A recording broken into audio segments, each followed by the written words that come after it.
juga untuk sharing karena banyak juga orang tua lain yang anaknya alergi dan memang alergi ini sulit sekali gitu kan, prosesnya panjang, proses pencarian pencetus alerginya apa ini panjang sekali. Jadi ya sengaja aku share supaya mungkin bisa membantu ibu-ibu lain yang anaknya juga alergi.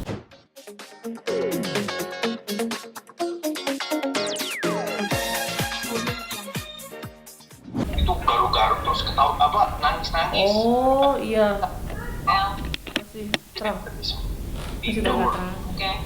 Tapi Kamona masih terang di Kamonanya, kalau di Bang Indranya udah normal sih di kamera. Kamona terlalu terang. Soalnya gue hitaman. Itu nyindir apa gimana tuh? Gini gelap. Iya. Aman. Mending Ini gini. aja. Ada, aku ambil lampu deh. Masih mending gini sih daripada tadi terang banget. Iya ya. Masih ini mendingan sih. Ngapa gua terang?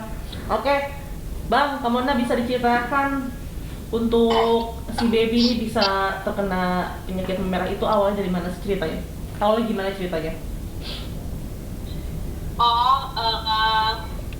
Awalnya gimana ya dari lahir.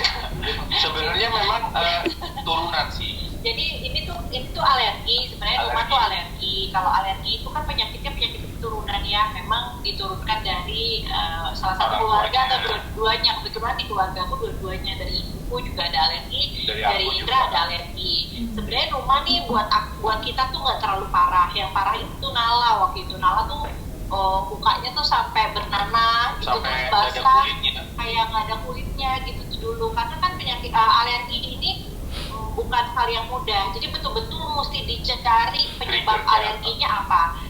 Karena kalau anak bayi kan nggak bisa tes alergi itu baru start di usia 2 tahun.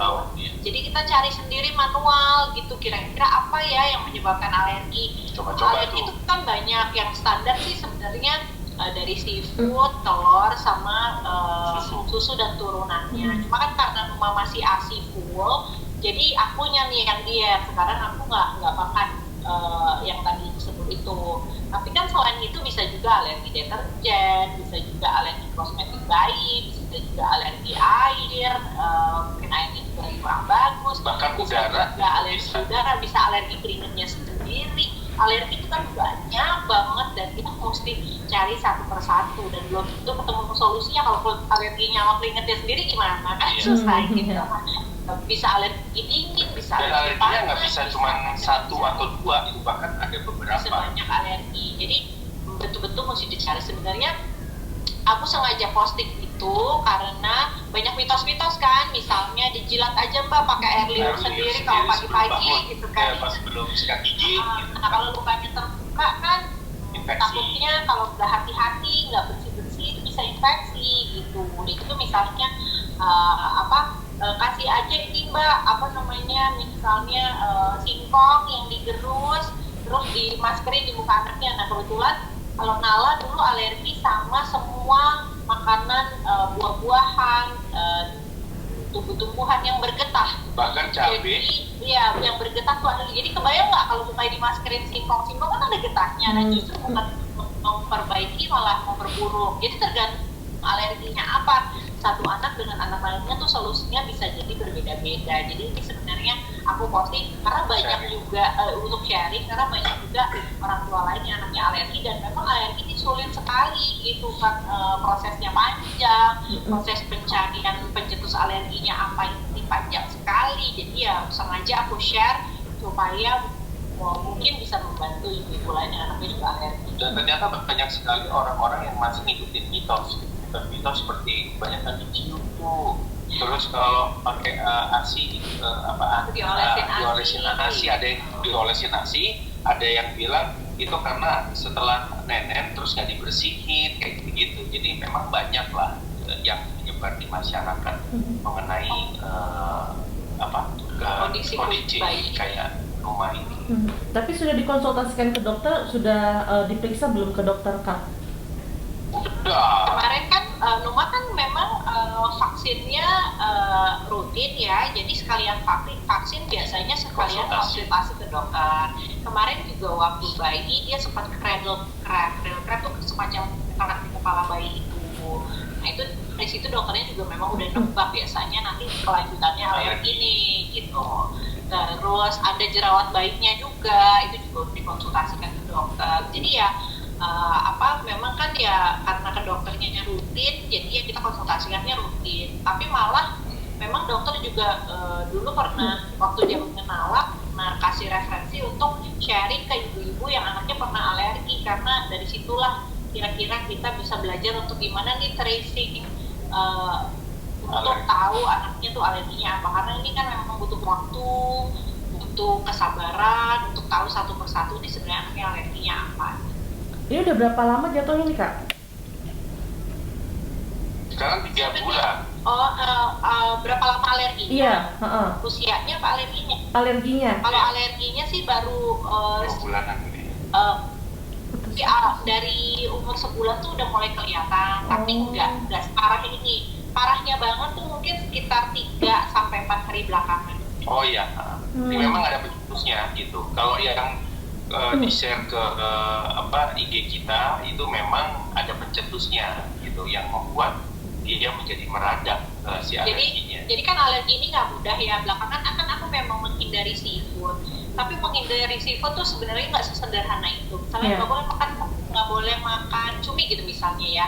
Cuma kemarin tuh aku makan tom yum. Kebetulan isinya tom yumnya tuh sebenarnya aman. Tapi ternyata tom yum itu kuahnya terbuat dari kaldu udang. Nah itu kan kalau kita nggak pernah masak tom yum kita nggak tahu ya. Itu kan sebenarnya beli dari luar. Jadi kita nggak masak, tahu-tahu ngangetin aja. Nah nggak tahu tuh kalau ternyata kaldunya ada udangnya. Waktu itu juga aku pernah tuh zamannya Nala pesen soto ayam ya, kan aman dong harusnya. Ternyata ada taburan emiknya.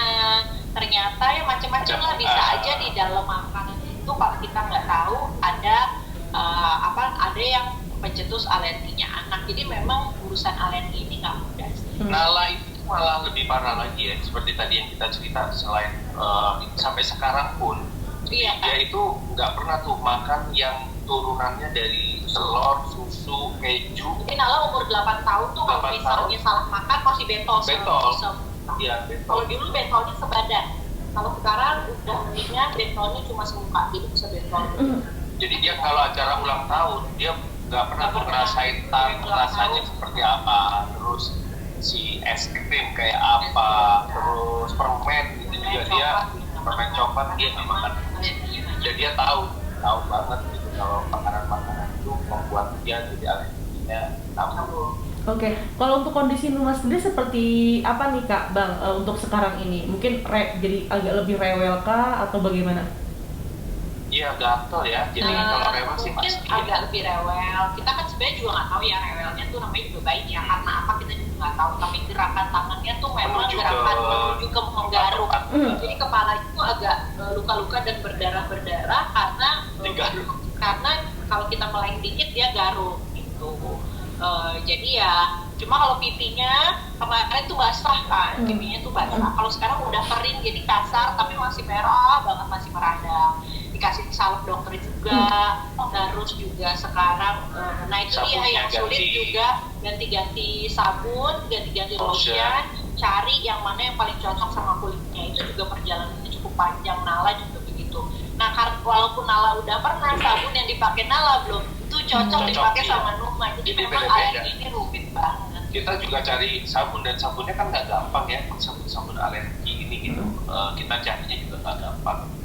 Jadi kita coba yang satu ini reaksinya itu tiba-tiba kulitnya masih memerah gitu. Oke, kita ganti yang lain. Itu kayak gitu lagi kita coba. Nah, ini sekarang kita coba. Sekarang udah lumayan ya. Darahnya udah agak memudar yang di badan ya, waktu memudar. Nah ini tiba-tiba merah banget di pipi, kita lagi cari lagi sih kenapa. Iya, memang sih waktu itu selain tom yum, ini prosesnya agak lumayan lama ya. Udah 3 hari 4 hari ini. Kita juga curiga sama air. Nah ini sekarang kita coba pakai air. Mukanya tuh pakai air galon lah gitu. Air mineral. Gitu.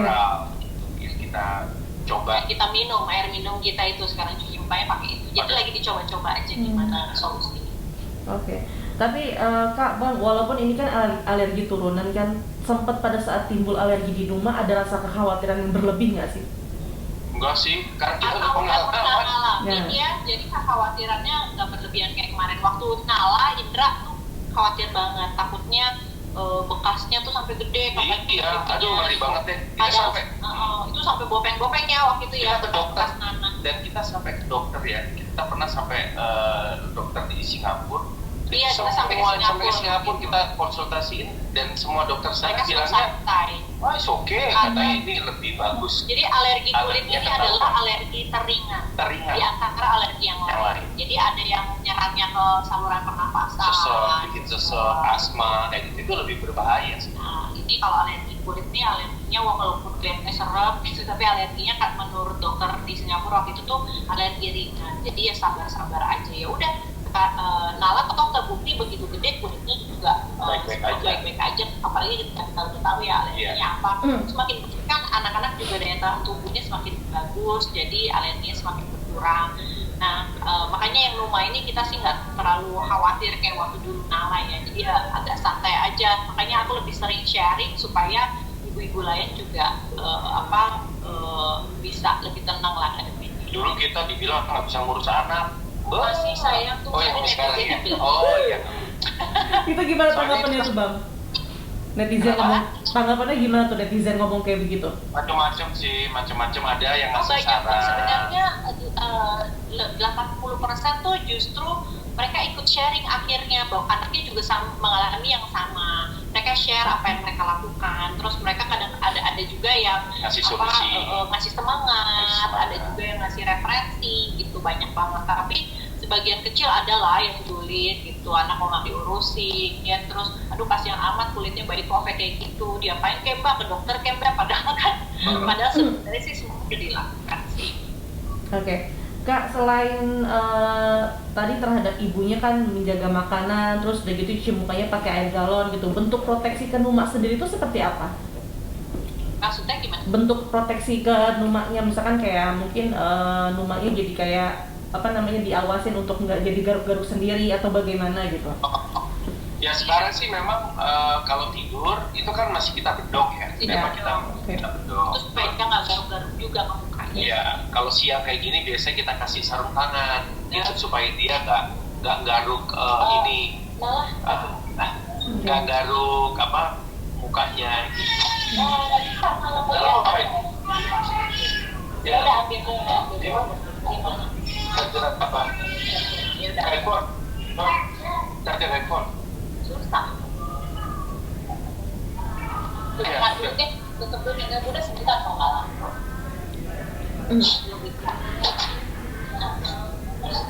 Terus gimana tadi ya, itu sih lebih ke kayak mamanya pakai sarung tangan. Ya tapi kalau pakai sarung tangan sih kita udah kelihatan sih dia tuh garuk-garuk muka tuh biasanya kalau ngantuk banget atau kalau nggak mau tidur. Jadi karena kan tangannya kan butuh stimulasi juga tuh, jadi kalau disarungin terus juga kasihan dia lagi terstimulasi dengan megang bundanya gitu kan, megang barang-barang yang lain. Jadi kita buka kalau lagi main, tapi begitu udah ngantuk dia udah mulai kusuk lagi, kita sarungin tangannya kayak gitu sih biasanya.